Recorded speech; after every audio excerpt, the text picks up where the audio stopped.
বিচার বিভাগের স্বাধীনতা নিশ্চিত করার লক্ষ্যে অন্তর্বর্তী সরকারের আমলে সুপ্রিম কোর্টের বিচারক নিয়োগের বিধান এবং স্বতন্ত্র সচিবালয় প্রতিষ্ঠার জন্য জারি করা অধ্যাদেশগুলো বাতিল করেছে জাতীয় সংসদ। এগুলো বাতিল করার বিরুদ্ধে ছিল বিরোধী দল।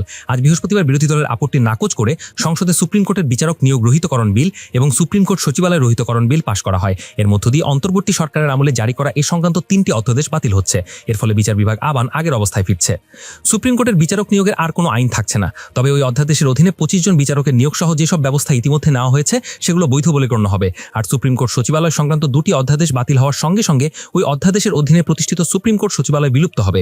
সুপ্রিম কোর্ট সচিবালয়ের ন্যস্ত বাজেট, গৃহীত প্রকল্প ও কর্মসূচি সরকারের আইন ও বিচার বিভাগের কাছে হস্তান্তরিত হবে এবং সুপ্রিম কোর্ট সচিবালয়ের জন্য সৃজিত পদগুলো বিলুপ্ত হবে। সুপ্রিম কোর্ট সচিবালয়ে কর্মরত বিচার বিভাগীয় কর্মকর্তাদের চাকরি আগে যে আইনে পরিচালিত হতো আবার সেই আইনের অধীনে ন্যস্ত ও পরিচালিত হবে। সংসদে পাশ হওয়া বিল রাষ্ট্রপতি সই করলে তা আইনে পরিণত হয়। এরপর সরকার গেজেট জারি করে। আজ অধ্যাদেশ 2টি বাতিল করতে আনা বিল পাশের বিরোধিতা করে বিরোধী দলের পক্ষ থেকে বলা হয়, সরকারের এই উদ্যোগ বিচার বিভাগের স্বাধীনতার উপর নগ্ন হস্তক্ষেপ।